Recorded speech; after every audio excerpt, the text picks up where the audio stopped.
नमस्कार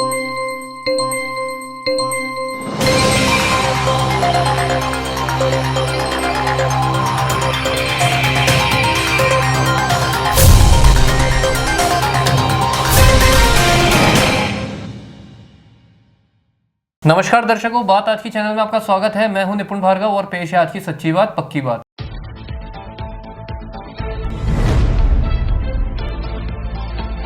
वेतन भुगतान को लेकर फिर उभरा पुराना मामला, प्राचार्य का ऑफिस किया कुर्क।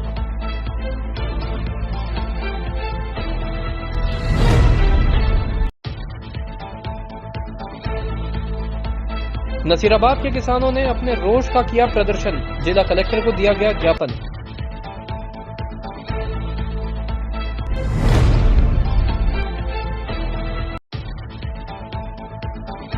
दरगाह क्षेत्र की सुरक्षा और उर्स की व्यवस्थाओं के लिए अधिकारियों ने लिया जायजा, कलेक्टर एसपी सहित बड़े अमले ने किया दौरा।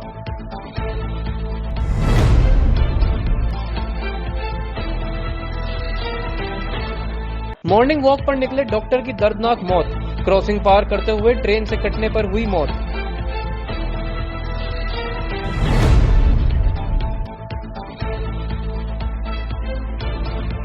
सेवानिवृत्त सैनिकों ने निकाली रैली, झंडा दिवस पर आयोजित कार्यक्रम में एनसीसी कैडेट्स ने भी लिया भाग।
सर्किट मामू नहीं बनने का, रेडीनेट फाइबर लगाने का, इंटरनेट बोले तो रेडीनेट फाइबर नेट। डिटेल्स के लिए 7412001234 पे कॉल लगाने का। सही है भाई, इंटरनेट बोले तो रेडीनेट फाइबर। और अब शुरू करते हैं बातों का बेहतरीन सफर। अनुदानित शिक्षण से सरकारी विभागों में शिक्षकों के समायोजन के बाद से वेतन भुगतान को लेकर उलझे मामले सुलझने का नाम ही नहीं ले रहे।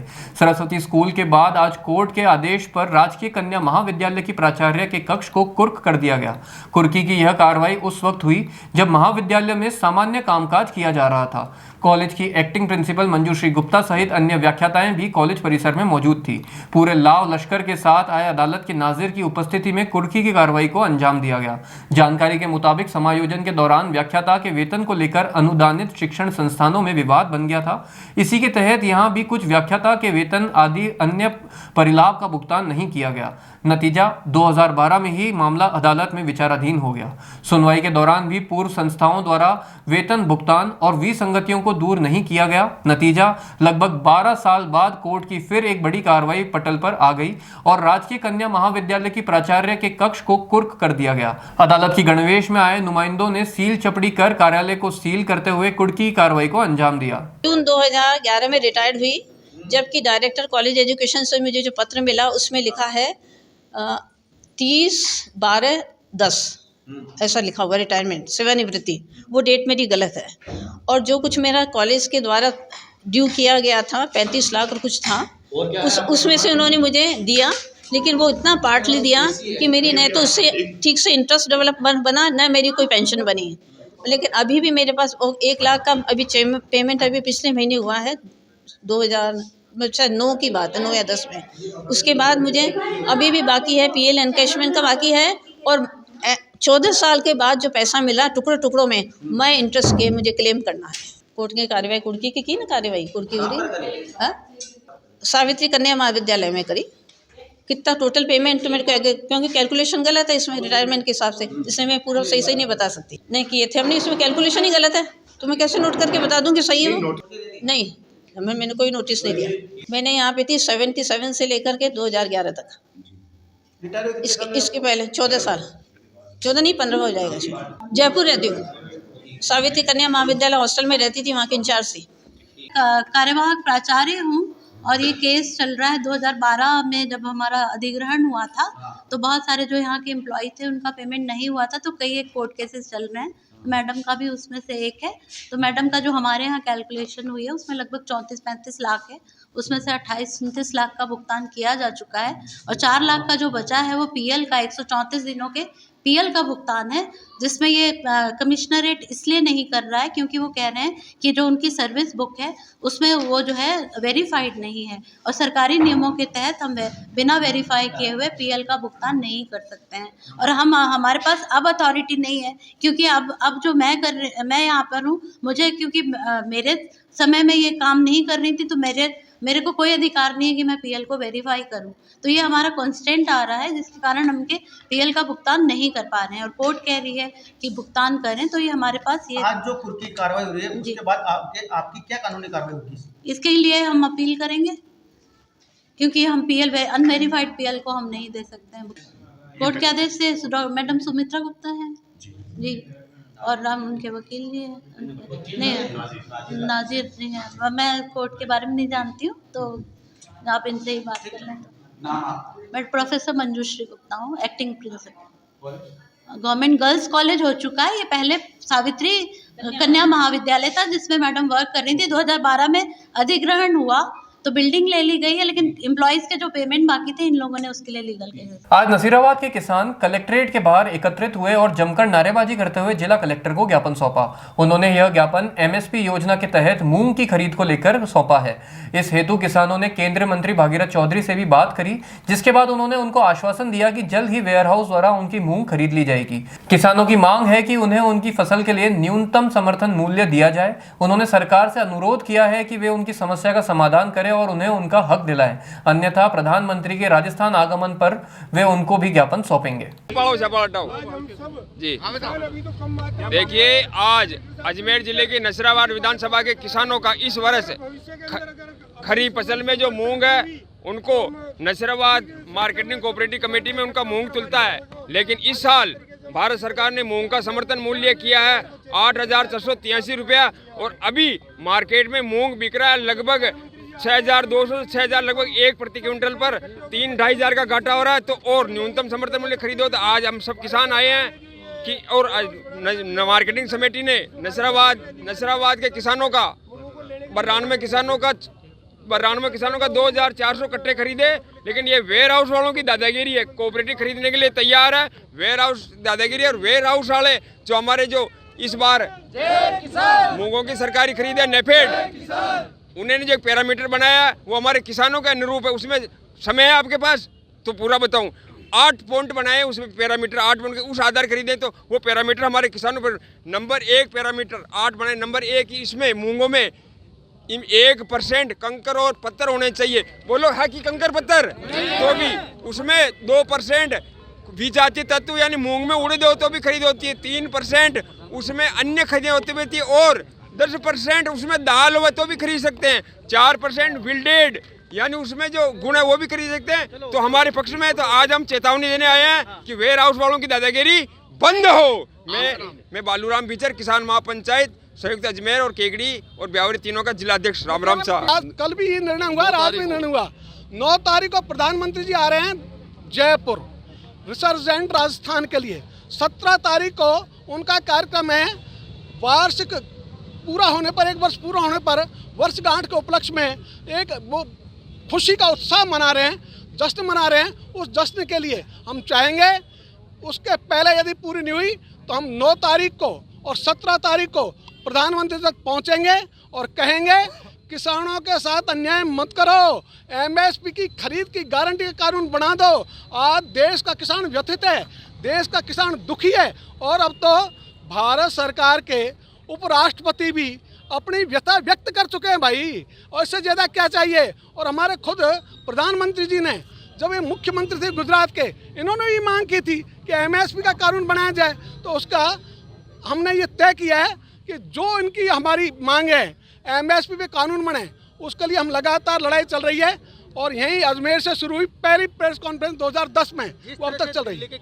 यही मांग है कि जो नसीराबाद कोऑपरेटिव ने जो मूंग खरीदे हैं किसानों के, जो इतनी मेहनत से किसान अन्न पैदा करता है, अब आजकल हम देख रहे हैं कि नौकरियों में मिलावट चल रही है, कौन कैसे लग रहा है ये सब सबकी नज़र में है। तो किसान के जो मूंग जिसमें मामूली सा खराबा भी नहीं है, जो भी प्रकृति की वजह से है, उस मूंग को अगर सरकार लेगी नहीं तो किसान कहाँ जाएगा। किसान के पास तो एक ही हथियार है सरकार के अलावा किसान की सुनने वाला कोई नहीं है। तो हम तो सरकार से यही मांग करते हैं कि किसानों की जो मूंग पड़े हुए हैं, किसान इतने दिन से दुखी हैं, वहाँ धरना दे रखे हैं। नसीराबाद विधायक साहब ने भी कई बार सरकार को अंकित कराया इस बारे में। हम सब आज किसान इकट्ठे हुए हैं और हमारे को यहाँ आने की नौबत आई है। तो मोदी जी भी किसानों से दूर नहीं है, वो भी हमारे राष्ट्र के प्रधानमंत्री हैं। अगर किसानों को तकलीफ हुई तो मोदी जी के पास जाने में भी हमें कोई हिचक नहीं है। पर हमारे को केंद्रीय कृषि राज्य मंत्री भागीरथ जी ने आश्वासन दिया है कि भाई सोमवार को वेयर हाउस के अधिकारी आपके मूंगों को ले लेंगे। अगर हमारी मांग पूरी हो जाती तो बढ़िया, नहीं तो हम आगे हमें जाना पड़ा तो हम मोदी जी से बातचीत करने के लिए तैयार है। दरगाह क्षेत्र की सुरक्षा और सुव्यवस्था को लेकर जिला कलेक्टर लोकबंधु, एसपी वंदिता राणा सहित अन्य प्रशासनिक अधिकारियों ने दरगाह क्षेत्र का दौरा किया और आवश्यक दिशा निर्देश दिए। अधिकारियों ने क्षेत्र में अस्थायी अतिक्रमण के खिलाफ कार्रवाई करने की भी बात कही। इसके अलावा आपको बता दें कि सीसीटीवी कैमरे भी लगाए जाएंगे ताकि क्षेत्र में सुरक्षा व्यवस्था को मजबूत किया जा सके। आगामी उर्स को देखते हुए जो भी जायरीन आएंगे उसके लिए एसपी साहब के साथ और तमाम हमारे जो अधिकारी हैं सबके साथ आज यहाँ दरगाह कमेटी के जो रिप्रेजेंटेटिव हैं उनके साथ आज विजिट किया है और जो भी व्यवस्थाएं अभी जहाँ भी कमी है उनको डायरेक्शन दी ताकि जो भी जायरीन यहाँ आ रहे हैं क्राउड मैनेजमेंट और क्राउड असेसमेंट हमारा पूरा रहे और जहाँ भी कहीं अस्थायी कोई अतिक्रमण है या इस तरह की जिससे भी कहीं बोटलनेक्स बन रहे हैं, कंजेशन हो रहा है, उसको भी हम नगर निगम को डायरेक्शन दिए हैं। कहीं बैरिकेडिंग करानी है, पब्लिक एड्रेस सिस्टम यहाँ लगाना है, सीसीटीवी फंक्शनल हो, पूरी तरह से जो हमारी व्यवस्थाएं हैं वो चाक चौबंद हो और आगामी वो शांतिपूर्ण तरीके से यहाँ संपन्न। सर इस बार वो सर्दी के अंदर है तो खास कोई व्यवस्था है क्या?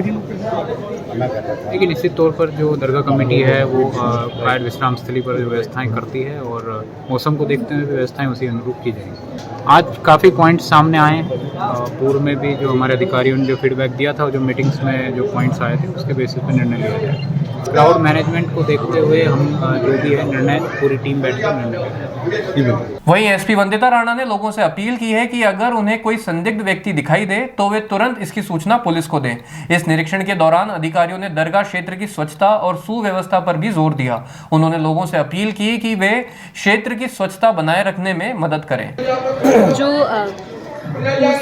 की सुरक्षा की दृष्टि से पूरा का पूरा दरगाह क्षेत्र है उसको पूरे कलेक्टर साहब के साथ प्रशासन के साथ विजिट किया गया है, पहले भी विजिट किया गया है। माकूल व्यवस्था बनाई जाएगी, जितना आवश्यक है उसके अकॉर्डिंग डिप्लॉयमेंट किया जाएगा और जो भी हम बेहतर से बेहतर कर सकते हैं उसके लिए पूरी चर्चा करके रूपरेखा तैयार की जाए। हर ही हम तो हर दिन की व्यवस्था के लिए ही सोच रहे हैं। अगर जो चैलेंजेस हमारे सामने आए हैं, जैसे वीआईपी चादर चढ़ाने के समय में भी जो थोड़ी सी डिफ़िकल्टीज़ रहती हैं, उसको भी ध्यान में रख के उसमें डिप्लॉयमेंट करके और उसको किस तरीके से हम कितना कंड्यूसिवली करवा सकते हैं उसके लिए हम पूरी रूपरेखा। जाब्ता जैसे मैंने आपको कहा कि जितनी आवश्यकता है उतना हम बिल्कुल जाब्ता डिप्लॉयमेंट करेंगे और अगर 2000, 2500, 3000 वो हर साल अलग होता है, हर ओकेजन्स अलग होती हैं, उसके अकॉर्डिंग डिप्लॉयमेंट होता है। आवश्यकता के अनुसार सफिशिएंट जाब्ता लगाया जाए। मैडम पूर्व में हाड़ी बिल्कुल सुरक्षा में जो कंटिन्यूस लगी रहते हैं वो तो लगे ही रहते हैं, लेकिन उर्स के समय में नेचुरली इतना सारा क्राउड आता है तो डिप्लॉयमेंट जो है उसके अंदर काफ़ी ज़्यादा इजाफा किया। ये अभी से हमारी जो टीम है वो पूरी तरीके से ग्राउंड पे काम कर रही है। हमारा हाउस टू हाउस सर्वे जा रहा है और उसके साथ साथ हमने जितने भी ये हमारी फ़ोटो मैचिंग ऐप्स हैं राजकॉप के ऊपर, उस ऐप के थ्रू हम जो भी संदिग्ध लग रहे हैं उनकी भी चेकिंग कर रहे हैं और बाकी हम जनता का सपोर्ट चाहेंगे। कभी भी कोई संदिग्ध आदमी मिलता है उसके बारे में सूचना दे, पुलिस जो है उसको तुरंत वेरीफाई करेगी, क्लियर करेगी। जो भी क्रिमिनल टाइप के लोग हैं उनके खिलाफ सख्त कार्रवाई। अगर बच्चे हैं तो बच्चों को बच्चों की तरह ही ट्रीट करना पड़ेगा, नेचुरल सी बात है। लेकिन अगर बच्चे कोई जेब तराशी करते हुए मिलते हैं तो उनको बाल सुधार गृह इत्यादि में CWC के साथ बात करके आवश्यकता अनुसार उनको भेजा जा सकता है, और जैसे बच्चों को हम डील करते हैं कानूनन उसी तरीके से उनको डील किया जाए। अजमेर के रामगंज थाना क्षेत्र में सुभाष नगर फाटक पर कल सुबह एक दर्दनाक हादसा हो गया।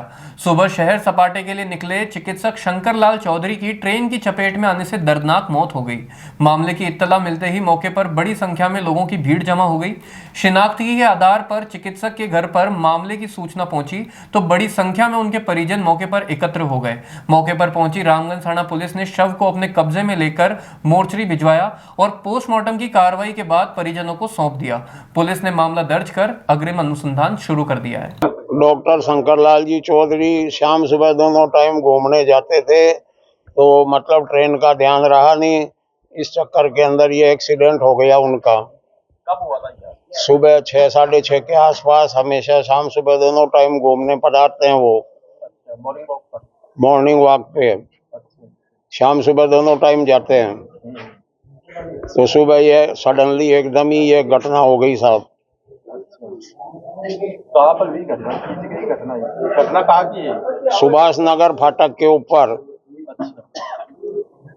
ट्रेन की चपेट में आ गई है ना? ट्रेन की चपेट में आ गए साहब। मौके पर मौत हो गई? हाँ, ऑन दी स्पॉट ही वहीं पे हो गई साहब। अच्छा, थाने पे कौन से थाने पे इतला दी? रामगंज थाने के अंदर इतला करी। अच्छा, वहाँ सुबह मॉर्निंग वॉक पुलिस आई थी क्या वहाँ? हाँ, पुलिस आई थी। अच्छा, आप कहाँ लेकर आए हो शव को? शव को कहाँ लेकर आए हो? यहाँ पे मोर्चरी में JLN हॉस्पिटल। ये रहने वाले कहाँ के? रामगंज के? रामगंज में रामगंज के नहीं है, सुभाष नगर नारीशाला के पास में इनका बंगला बना हुआ है, वहाँ के रहने वाले हैं सुभाष नगर में। ये सरकारी डॉक्टर था क्या? प्राइवेट हॉस्पिटल है, लाडली हॉस्पिटल है नसीराबाद में इनका। अच्छा, वहाँ पे बैठते हैं। आप क्या लगते हैं? मैं मतलब उनका एक तरह से पुत्र समझो, पड़ोसी समझो, कुछ भी मान लो आप। क्या नाम है आपका? सुरेंद्र कुमार। सशस्त्र सेना झंडा दिवस के मौके पर आज सेवानिवृत्त सैनिकों के साथ NCC कैडेट्स ने रैली निकालकर आम लोगों को सैनिकों के प्रति सम्मान का संदेश दिया। स्थानीय सैनिक कल्याण बोर्ड से शुरू हुई यह रैली राजस्व विभाग, ADA, CBSE के सामने से कलेक्ट्रेट पहुंचकर सभा के रूप में तब्दील हो गई। इस मौके पर पूर्व सैनिकों और उनके परिवारों के सदस्यों सहित NCC कैडेट्स ने भी भाग लिया।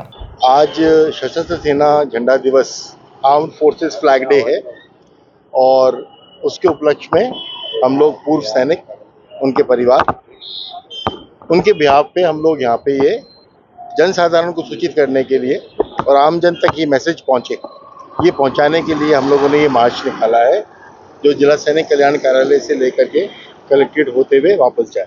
इसमें तमाम सशस्त्र सेनाओं की तीनों विंग जो हैं, आर्मी, नेवी, एयरफोर्स, सर्विंग, सेवारत व सेवानिवृत्त, सभी लोग शामिल होते हैं। NCC कैडेट्स जो हैं वो हमारे ही सेना के अंगों का एक एक्सटेंशन है, तो हम लोगों ने उनको भी अपने साथ में शामिल किया है। बच्चों को जागरूक करेंगे तो देश जागरूक होगा और आने वाली पीढ़ी पे अच्छा मैसेज जाएगा। किस तरह का मैसेज ये है कि हम अपने पूर्व सैनिकों को, उनके परिवारों को ना भूलें, जिन्होंने अपना सर्वस्व दे करके, अपनी जवानी दे करके देश की सेवा करी है। और आज हम कुछ अंशदान करते हैं, कुछ दान करते हैं, जो कि अमलगमेंटेड फंड में जाता है, और वहाँ से इन पूर्व सैनिकों, उनके आश्रितों, ज़रूरतमंद जो होते हैं, उनकी मदद की जाती है। आज क्या किया आपने? रैली निकाली थी? आज कहाँ से रैली निकाला है? आज रैली निकाली हम लोगों ने जिला सैनिक कल्याण कार्यालय अजमेर से लेकर के कलेक्ट्रेट चौराहा होते हुए हम लोग वापस जाए। आपका परिचय? मैं कर्नल AK साहा, मैं जिला सैनिक कल्याण अधिकारी अजमेर, ब्यावर व केकड़ी हूँ। बातों को देते हैं छोटा सा विराम, जल्दी मिलते हैं एक नए सफर पर।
सर्किट मामू नहीं बनने का, रेडीनेट फाइबर लगाने का, इंटरनेट बोले तो रेडीनेट फाइबर नेट। डिटेल्स के लिए 7412001234 पे कॉल लगाने का। सही है भाई।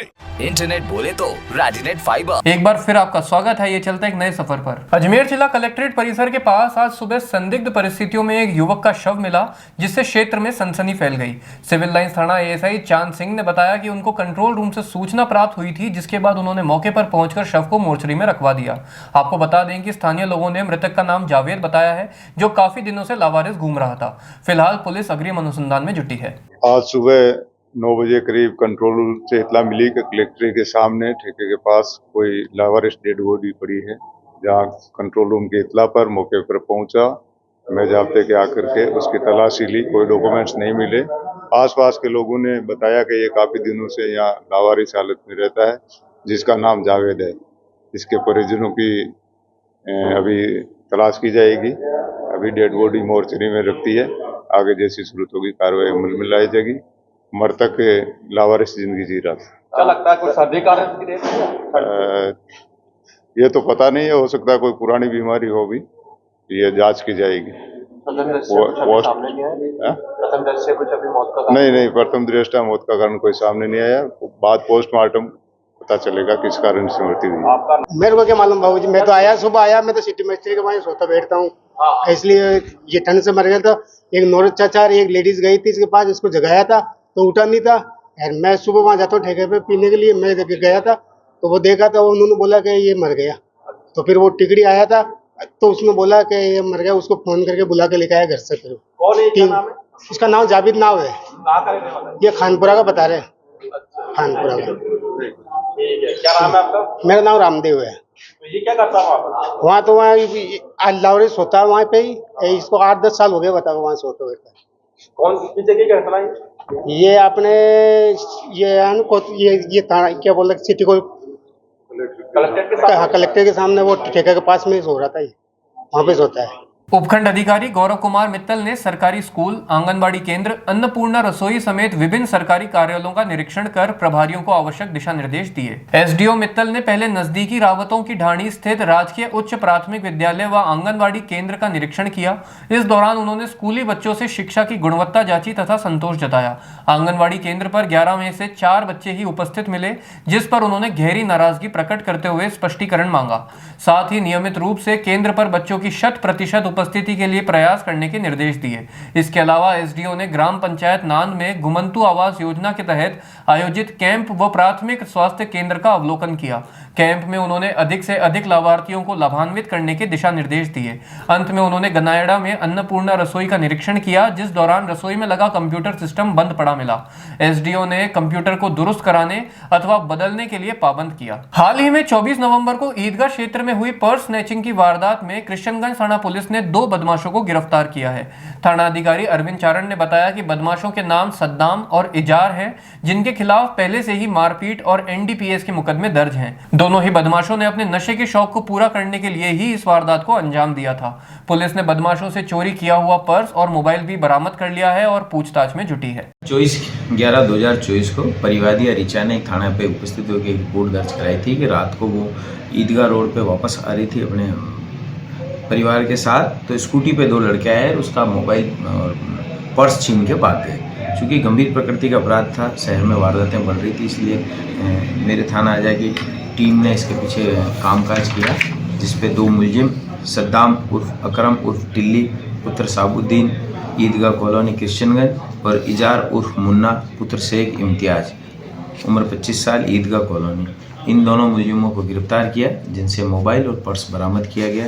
इन लोगों के खिलाफ एक मुकदमा पूर्व में दर्ज है। सद्दाम के खिलाफ मारपीट और एसटीसी का मुकदमा दर्ज है। इजहार एनडीपीएस के मुकदमे में कश्मीर में पहले बंद होकर आया था। ये दोनों नशे के आदी हैं और नशे के लिए ही इन्होंने ये वारदात की थी। स्कूटी पे जाते हुए महिला को देख लिया इन्होंने, तो उसके हाथ से पर्स छीन के लेके भाग गए थे। पेश करेंगे? हाँ, आज इनको गिरफ्तार किया है। अभी इनसे पूछताछ भी करेंगे, फिर न्यायालय में पेश करेंगे और इनसे मालूमात करेंगे और किस वारदात में शामिल है। बातों को देते हैं छोटा सा विराम, जल्दी मिलते हैं एक नए सफर पर।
सर्किट मामू नहीं बनने का, रेडीनेट फाइबर लगाने का, इंटरनेट बोले तो रेडीनेट फाइबर नेट। डिटेल्स के लिए 7412001234 पे कॉल लगाने का। सही है भाई। इंटरनेट बोले तो रेडिनेट फाइबर। एक बार फिर आपका स्वागत है। ये चलता है एक नए सफर पर। अजमेर के गड्डी माल्यान स्थित सामुदायिक भवन में 9 दिसंबर को बालाजी सेवा संस्था की ओर से विशाल रक्तदान शिविर का आयोजन किया जाएगा। यह शिविर सामाजिक न्याय एवं अधिकारिता विभाग मंत्री अविनाश गहलोत के 43वें जन्म दिवस के उपलक्ष्य में आयोजित किया जा रहा है, जिसमें 1000 यूनिट का रक्तदान शिविर का लक्ष्य रखा गया है। आपको बता दें कि प्रातः 10 बजे से दोपहर 3 बजे तक यह शिविर जारी रहेगा। दिसंबर को हमारे यशस्वी ऊर्जावान श्री अविनाश जी गहलोत कैबिनेट मंत्री, जिनके 43वें वर्ष की जन्मदिवस पर विशाल रक्तदान शिविर का आयोजन रखा गया है। यह रक्तदान शिविर गड्डी माल्यान सामुदायिक भवन में रखा गया है। यह प्रातः 10 बजे से प्रारंभ होगा और 3 बजे तक चलेगा। इस कैंप में ये एक विशेषता यह रहेगी कि क्षेत्रपाल संस्था द्वारा निःशुल्क स्वास्थ्य जांच की व्यवस्था भी की गई है और सभी समाज के संस्थाओं के अध्यक्ष पदाधिकारी इसमें अपनी भागीदारी निभा रहे हैं। बालाजी सेवा संस्थान द्वारा इस कैंप को सफल आयोजन करने में इनके द्वारा रक्तदान टीम का विशेष व्यवस्था की गई है और आप सभी से अनुरोध है कि इस रक्तदान शिविर में, इस आहुति में अधिक से अधिक संख्या में पधार कर अपना रक्तदान ऊर्जावान हमारे अविनाश जी गहलोत को जन्म उत्सव बड़े अच्छे व सात्विक तरीके से मनाएं। ये रक्तदान शिविर राजस्थान के ऊर्जावान कैबिनेट मंत्री श्री अविनाश जी गहलोत के 43वें जन्मदिन के उपलक्ष्य में रखा गया है और रक्तदान शिविर गड्डी माल्यान सामुदायिक भवन अजमेर में रखा गया। गौ माता की सेवा व गुड़ वितरण व लापसी वितरण व चारा वितरण का प्रोग्राम रखा गया है। उसके पश्चात 10 बजे से 3 बजे तक रक्तदान शिविर रखा गया है। इसमें रक्तदान शिविर के अंदर श्रीमान ओम जी भराना व समाज बंधु कई संस्थाएं हैं अजमेर माली समाज की, उसके सारे पदाधिकारी व अध्यक्षगण द्वारा किया जाएगा। टाटा पावर ने आज सुबह 10 बजे से दोपहर 1 बजे तक Tata power Parbatpura power house कार्यालय में अजमेर वासियों के लिए जन सुनवाई कार्यक्रम आयोजित किया। इस जन सुनवाई में कुल 8 उपभोक्ताओं ने बिजली के बिल को समझने, नए बिजली के कनेक्शन, मीटर टेस्टिंग और रिप्लेसमेंट एवं कुछ बिजली जॉब वर्क से संबंधित अन्य प्रकार की समस्याओं को उनके सामने रखा, जिनमें से 5 शिकायतों का निस्तारण तत्काल प्रभाव से मौके पर ही कर दिया गया एवं बची हुई 3 शिकायतों के त्वरित और उचित निराकरण हेतु संबंधित अधिकारियों और विभागों को आवश्यक दिशा निर्देश जारी कर दिए गए। आपको बता दें कि इस कड़ी में अगले सप्ताह TPADL प्रबंधन द्वारा हाथीवाटा कार्यालय में अगली जनसुनवाई कार्यक्रम का आयोजन किया जाएगा। नमस्कार, अमित गुप्ता टाटा पावर से। आज हमने पर्वतपुरा में जनसुनवाई रखी हुई है। मामले बहुत ज़्यादा नहीं है, 4-5 लोग आए हैं, जिसमें कोई रिकनेक्शन के लिए मैटर आया है, नेम चेंज के लिए आया है। उनको तुरंत प्रभाव से उनको कर दिया, उनको सलाह दी गई है और उसको डॉक्यूमेंट लगाने के लिए बोला है कि 1-2 कनेक्शन बिल डिलीवरी से रिलेटेड आए हैं, उनको भी नोट कर लिया, उनका समय के साथ निस्तारण कर दिया जाएगा। मंदिर से भगवान की मूर्तियों को अन्य मंदिर में ले जाए जाने की कार्रवाई विवाद का सबब बन गई। मामला जुड़ा हुआ है नहर मोहल्ले के गजमल गली स्थित मुरली मनोहर मंदिर से। जानकारी के मुताबिक ठठेरा समाज के लोगों ने इस मंदिर में स्थापित मूर्तियों को ठठेरा चौक स्थित जीर्ण माता मंदिर में ले जाने की कवायद शुरू की थी। समाज के लोगों ने इससे पूर्व 15 दिसंबर को जीर्ण माता मंदिर में राधा कृष्ण की मूर्तियों की प्राण प्रतिष्ठा को लेकर भी समारोह रख लिया। इसी दौरान समाज के पूर्व अध्यक्ष सहित कुछ लोगों ने ठठेरा चौक के मंदिर पर मूर्तियां ले जाने का तीखा विरोध दर्ज करवा दिया। जब मूर्तियों को ले जाने की कार्रवाई के लिए समाज के लोग वहां पहुंचे तो मोहल्ले वासियों के साथ समाज के पूर्व अध्यक्ष टिंकर ने मूर्तियां ले जाने में विरोध दर्ज करवाया, जिससे मूर्तियों को अन्य जगह स्थापित करने का मामला अटक गया है। इस मसले को लेकर आज ठठेरा समाज के लोगों ने जिला पुलिस कप्तान के समक्ष अपनी वेदना प्रकट करते हुए मांग की है कि मूर्ति अन्यत्र स्थापित करने के कार्य में बाधा उत्पन्न कर रहे लोगों के खिलाफ उचित कार्रवाई की जाए। से पुलिस प्रोटेक्शन लेने के लिए आए हैं। हमारा ठठेरा समाज का मंदिर गजमल गली नहर मोहल्ले में स्थित है और वो पुराना जीर्ण अवस्था में, खंडर अवस्था में हो गया, गिरने जैसी पोजीशन के अंदर आ गया है। तो हम चाह रहे हैं कि भाई हमारी मूर्तियाँ ठठेरा समाज के अंदर, ठठेरा चौक के अंदर आ जाए, तो इसलिए ये काम करना चाह रहे हैं। इसके लिए समाज की सहमति बन गई और इस काम में कुछ असामाजिक तत्व जगदीश प्रसाद जी टिंकर, प्रेम सिंह जी गौड़ और विमला देवी और 4-5 जने और है जो इस काम में रोड़े अटकाना चाहते हैं, शांति भंग करना चाह रहे हैं। तो हम चाह रहे हैं कि भाई सुख शांति से एक 15 दिसंबर को ये हमारे कार्ड वार्ड बढ़ चुके हैं, ये सारा काम हो जाए इसलिए एसपी साहब के पास ज्ञापन देने के लिए आए। मूर्ति स्थापना है 15 दिसंबर को है। अभी कहाँ पे है मंदिर? अभी मंदिर है गजमल गली नहर मोहल्ले के अंदर। हमारे ठठेरा समाज की निजी संपत्ति है। अब कहाँ ले जाना चाहते? अब उस मंदिर को हम ठठेरा चौक डिग्गी बाजार में ले जाना चाह रहे हैं और वहाँ पे मंदिर बना लिया हमने। समाज के बस मूर्तियाँ स्थापित करनी है हमको, सुख शांति पूर्वक ये काम हो जाए। तो अभी इसलिए पुलिस प्रोडक्शन खाली कर दिया मंदिर? नहीं, खाली नहीं कर दिया है, वो बिल्कुल ही जर्जर अवस्था के अंदर। समस्या क्या आ रही है? जैसी स्थिति में समस्या किस प्रकार की आ रही है? क्या समस्या साहब इस प्रकार की आ रही है कि 15 दिसंबर को हमारा ये प्रोग्राम सेट हो गया है, कार्ड वगैरह भी बढ़ चुके हैं, सारी तैयारियां हो चुकी है। अब इसमें जगदीश प्रसाद जी टिंकर और विमला देवी जी और ये प्रेम सिंह जी गौड़ और भी कुछ 4-5 जने हैं जो इस काम और इस काम को होने में अवरोध पैदा कर रहे हैं सर। तो आपके समाज के नहीं, जगदीश प्रसाद जी टिंकर हमारे समाज के हैं, बाकी सारे गैर समाज के हैं। क्या कह रहे हैं वो? क्या कह रहे हैं वो कह रहे हैं कि संपत्ति को हड़पना चाह रहे हैं भाई। वो तो संपत्ति को जगदीश प्रसाद जी टिंकर की तो नीयत खराब है, वो अपनी उस संपत्ति को हड़पना चाह रहे हैं उधर। वो तो कह रहे हैं कि मेरे पिताजी का मंदिर है, मेरे पूर्वजों का मंदिर है, जबकि उनके पास कोई एविडेंस नहीं है, कोई कागज नहीं। हमारे पास 100 साल पुराने कागज हैं इसके। हमारी समाज की मीटिंग ही वहीं होती थी। आज किस मिलने आए आप लोग? खर्चा वगैरह उठाते थे वो हमारे समाज के लोग ही उठाते थे उसका खर्चा। आज किस मिलने आए?